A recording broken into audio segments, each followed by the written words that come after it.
The Protocols of Zion, dismissed as a hoax, but we can assure you, after months of in-depth research, that they are not.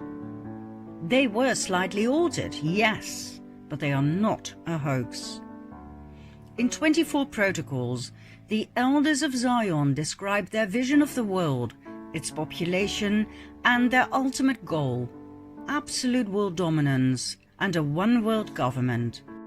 A new world order in which their king, the King of Kings, will be crowned on the throne of Zion to rule the world forevermore. Some people believe the protocols were copied from a 19th century book, The Dialogue in Hell between Machiavelli and Montesquieu by Maurice Joly, in which Napoleon was altered to Jew and France was altered to the world. Others believe the Protocols of Zion were copied from Machiavelli, Montesquieu and Rousseau, written by Jacob Venedey. Then there was the theory of our friend Baruel. Remember him? He believed that the original culprits were not the Jews, nor Napoleon, but the Masons. Baruel wrote a series of 4 books about the French Revolution, in which he presented evidence of the involvement of secret societies. So that's yet another theory. And then there was a court case, in which the judge ruled the Protocols of Zion a forgery. Like we said, we studied the Protocols of Zion for months. We compared them with the original French version of Dialogue in Hell between Machiavelli and Montesquieu by Joly, and yes, we did indeed find a lot of similarities. Some parts were even identical. Does that mean the protocols were copied? Stolen, if you like, from Joly's work? No, not necessarily. It only means they are connected. It only means the protocols were not new when they were published in Russia in 1905. They were not the minutes of a recent meeting between Zionists, as is claimed. But apart from that, one cannot draw any other conclusion. It would be a literary blunder to simply state that the Protocols of Zion were based on the work of Maurice Joly or Venedey or any other 19th century author. As a linguist with a degree in paleography, the study of ancient documents, I can assure you that most statements about the Protocols of Zion are incorrect, like the verdict of the court case, which was based on a highly unprofessional approach of the matter. The problem with the Protocols of Zion is that they are surrounded by emotions. The people who study them are confronted with their own belief system, meaning, if you blame the Jews of the wrongs in the world, you will tend to believe the protocols are genuine. You will use the protocols as proof of the evil of the Jewish people. However, if you are Jewish, or if you lost your Jewish friends in the war, you will tend to believe the protocols are a fraud made only in Russia in 1905 to make the Jewish people look really, really bad. We believe the Protocols of Zion to be very old. It seems to us that they were the source text from which the other books arose, not the other way around. Remember Adam Weishaupt, founder of the Order of the Illuminati? In 1776, he put together a document that gave a clear overview of the aims, convictions and protocols of the Illuminati or the Cabal, the do's and the don'ts. That was his assignment, as given to him by Rothschild. Did he put those protocols together from scratch? We think that's highly unlikely.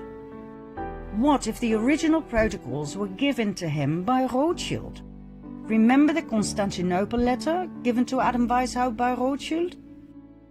Make no mistake, the Rothschild family was incredibly powerful. They were direct descendants from the Khazarian nobility that had fled Russia in around 1000 AD. You bet they had many original documents and protocols in their possession. Could those protocols be the original source text for the 20th century Protocols of Zion as published in Russia? If that is the case, you can rest assured that Khazar was altered in Jew, Khazarian in Jewish, etc. The perfect text that would come in very handy as a trigger for anti-Semitism in the Russian Revolution and both world wars to turn the Jews into the ultimate scapegoats. The more we studied this subject, the more we came to realize how the Jews have been used by the Khazars throughout the ages to receive the blame of everything. Everything that went wrong, everything the high-ranked Khazars did to suppress the people, everything was blamed on the Jews. After all, for the outside world, the Khazars were Jews, remember? Ashkenazi, Nazi. Do you still believe that's a coincidence? So, what exactly is in those protocols? Precisely what we see in our modern-day world. The protocols are a description of all the possible ways the Cabal used to control, manipulate, brainwash and dominate the Goyim, the ordinary people, the non-Khazars. Here they come, and you better hold on to your seat. Mind you, we narrowed it down for you, as there are not only 24 protocols, but also 293 paragraphs. We filtered them all down to the most essential ones, and in some cases, slightly altered the syntax of the sentences, so that the old use of words became more understandable. Each paragraph number will be shown on screen, in case you wish to do your own research, which we highly recommend. We advise you to listen carefully. This might be boring to some, but it's crucial information. If you skip this part, you will not understand part 15, for instance. And we can assure you, if you don't have the shivers from top to toe by the end of this part, you didn't fully get it. And we advise you to watch again. Here we go. First of all, their disdain, their contempt is shocking. The mob is savage and displays its savagery at every opportunity. The moment the mob seizes freedom in its hands, it turns to anarchy, which is the highest degree of savagery. We are interested in killing out the Goyim. Our power is in the chronic shortness of food and physical weakness of the worker, because that implies he is made the slave of our will. We shall move the mobs by want, envy and hatred, and with their hands we shall wipe out all those who hinder us on our way. The Goyim are a flock of sheep, and we are their wolves. If we've been able to bring them to such a pitch of stupid blindness, is that not amazingly clear proof of the degree to which the mind of the Goyim is undeveloped in comparison with our mind? This is mainly which guarantees our success.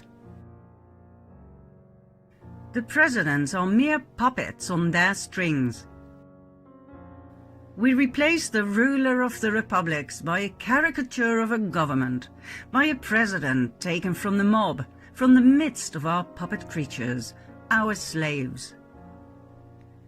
We shall arrange elections in favor of such presidents who have in their past some dark, undiscovered secret. This will make them trustworthy agents for the accomplishment of our plans out of fear of exposure and from the natural desire of everyone who has attained power, namely the privileges, advantages and honor connected with the office of president. We shall take the right to propose new laws or make changes in existing laws, as the president is only a puppet in our hands. Liberals and Masons are relentless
with empty words and broken promises.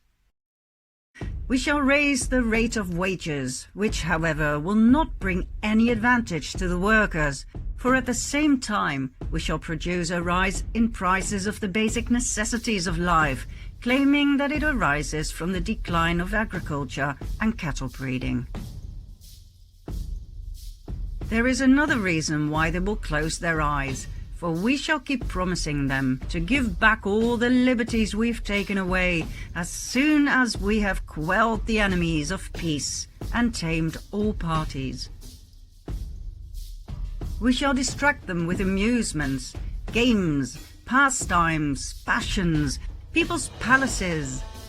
Through the press we shall propose competitions in art, in sport, in all kinds. These interests will finally distract their minds. All layers of society will be infiltrated.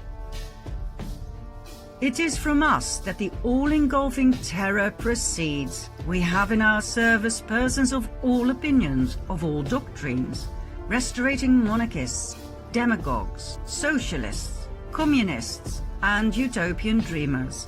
We have harnessed them all to the task of drilling away the last remnants of authority. By these acts, all states are in torture and ready to sacrifice everything for peace and tranquility. But we will not give them peace until they openly acknowledge our international supergovernment and with submissiveness.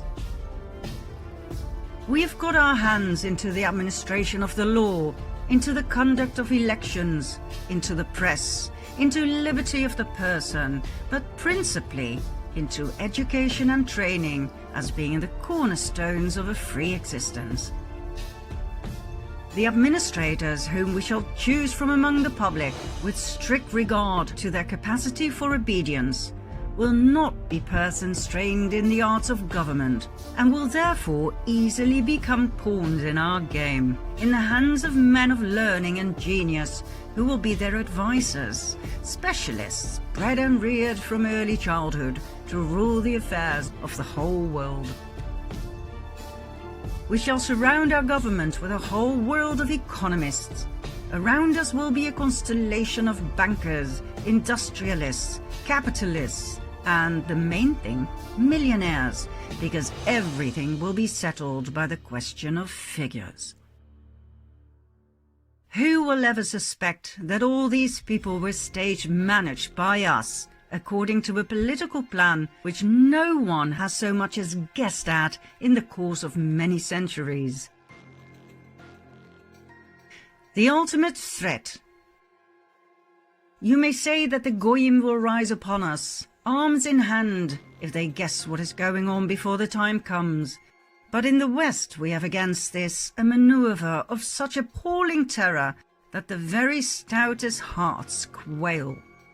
The undergrounds, metropolitans, those subterranean corridors, which, before the time comes, will be driven under all the capitals, and from where the capitals will be blown into the air with all their organizations and archives.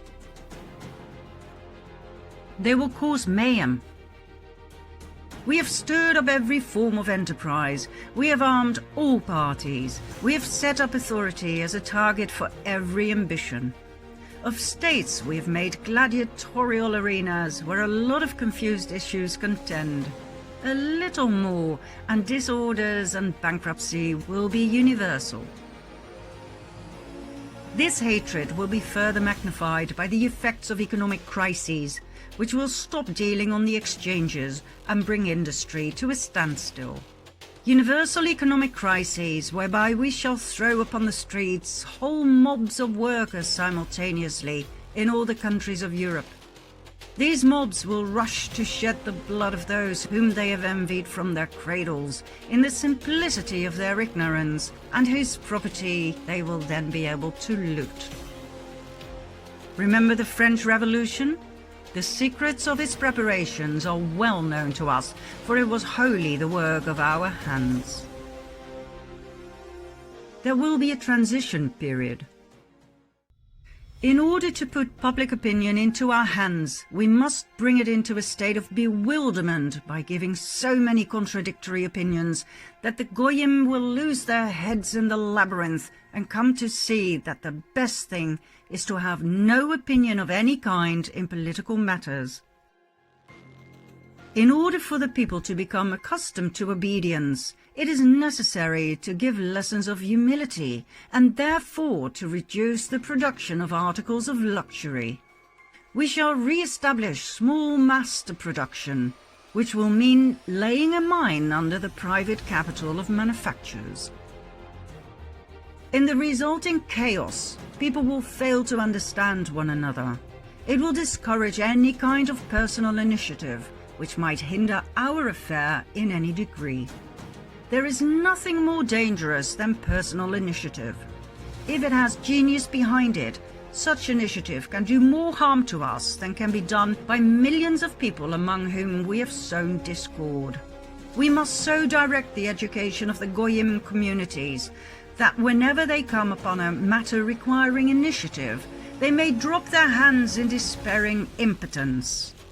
We shall so wear down the Goyim that they will offer us international power that will enable us without any violence gradually to absorb all the state forces of the world and to form a super government. In place of the rulers of today, we shall set up a super government administration. Its hands will reach out in all directions and its organization will be of such colossal dimensions that it cannot fail to subdue all the nations of the world. The moment of the recognition of our despot will come when the peoples, utterly wearied by the incompetence of their rulers, a matter which we shall arrange for, will cry out, "Away with them, and give us one king over all the earth, who will unite us and annihilate the causes of disorders, who will give us peace and quiet, which we cannot find under our rulers and representatives." Then will the mob exalt us and bear us up in their hands in a unanimous triumph of hopes and expectations. Voting, which we have made the instrument which will set us on the throne of the world, will then have served its purpose and will play its part for the last time. The new kingdom will be blood-curdling.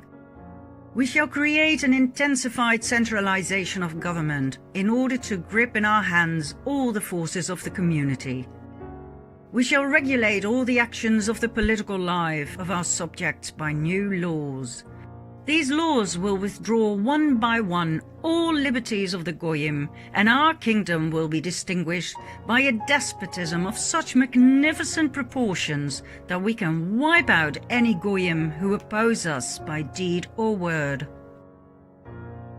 The word freedom brings out the communities of men to fight against every kind of force, every kind of authority, even against God and the laws of nature. For this reason, when we come into our kingdom, we shall have to erase this word, freedom, from the lexicon of life, as implying a principle of brute force which turns mobs into bloodthirsty beasts. Freedom is the right to do that which the law allows. All freedom will thus be in our hands.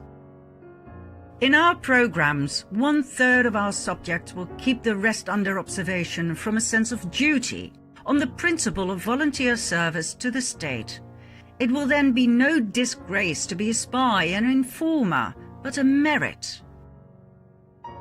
When we at last definitely come into our kingdom by the aid of coup d'etat, prepared everywhere for one and the same day, we shall make it our task to see that plots against us shall no longer exist.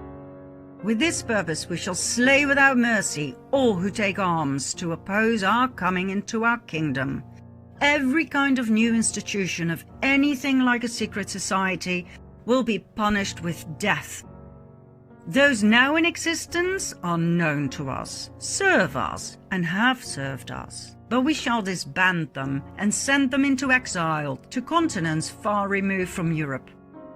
In this way we shall proceed with those Goy Masons who know too much. Those we may spare will be kept in constant fear of exile from Europe as the center of our rule. One authority will be glorious because it will be all-powerful. Our authority will be the crown of order, and in that is included the whole happiness of man. We, the lawgivers, shall execute judgment and sentence. We shall slay and we shall spare. We rule by force of will, and the weapons in our hands are limitless ambitions, burning greediness, merciless vengeance, hatred and malice. Resolutions of our government will be final, without appeal. Judges decide as we dictate them. When the time of our overt rule comes, all our laws will be brief, plain, stable, without any kind of interpretations, so that anyone will be in a position to know them perfectly. The main feature is submission to orders, and this principle will be carried to a grandiose height. Criminals will be arrested at the first, more or less, well-grounded suspicion. It cannot be allowed that out of fear of a possible mistake, an opportunity should be given to escape to persons suspected of a crime, for in these matters we shall be literally merciless. We shall re-educate the universities in a new direction. Their officials and professors will be prepared by detailed secret programs of action and will be so placed as to be wholly dependent upon the government. We shall replace the study of ancient history with a study of the program of the future. We shall erase from the memory of men all facts of previous centuries which are undesirable to us, and leave only those which depict all the errors of the government of the Goyim. We shall abolish every kind of freedom of instruction. It is indispensable for us to undermine all faith, to tear out of the mind of the Goyim the very principle of God and Spirit, and to replace them with arithmetical calculations and material needs. When we come into our kingdom, it will be undesirable for us that there should exist any other religion than ours of the one God with whom our destiny is bound up by our position as the chosen. We must therefore sweep away all other forms of belief. Our preaching of the religion of Moses has brought all the peoples of the world into subjection to us. Our philosophers will discuss all the shortcomings of the various beliefs of the Goyim, but no one will ever bring under discussion our faith from its true point of view, since this will be fully learned by none save ours, who will never dare to betray its secrets.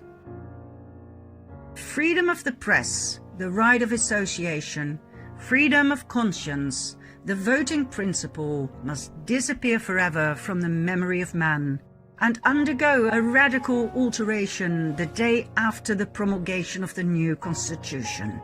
What we want is that from the first moment of its promulgation, while the peoples of the world are still stunned by the accomplished fact of the revolution, still in a condition of terror and uncertainty, they should recognize once and for all that we are so strong, so superabundantly filled with power, that in no case shall we take any account of them. And so far from paying any attention to their opinions or wishes, we are ready and able to crush with irresistible power all expression or manifestation thereof at every moment and in every place, that we have seized at once everything we wanted and shall in no case divide our power with them. Then in fear and trembling they will close their eyes to everything and be content to await what will be the end of it all. We've been leading the peoples from one disenchantment to another, so that in the end they will turn also from us in favor of that King Despot of the blood of Zion, whom we are preparing for the world. The new king, the chosen one. This chosen one of God is chosen from above to demolish the senseless forces moved by instinct and not reason, by brutishness and not humaneness. These forces now triumph in manifestations of robbery and every kind of violence under the mask of principles of freedom and rights. They have overthrown all forms of social order to erect on the ruins the throne of the King of the Jews. But their part will be played out the moment he enters into his kingdom. Then it will be necessary to sweep them away from his path. When the King of Israel sets upon his sacred head the crown offered to him by Europe, he will become patriarch of the world. This king will be the real Pope of the universe, the patriarch of the international church.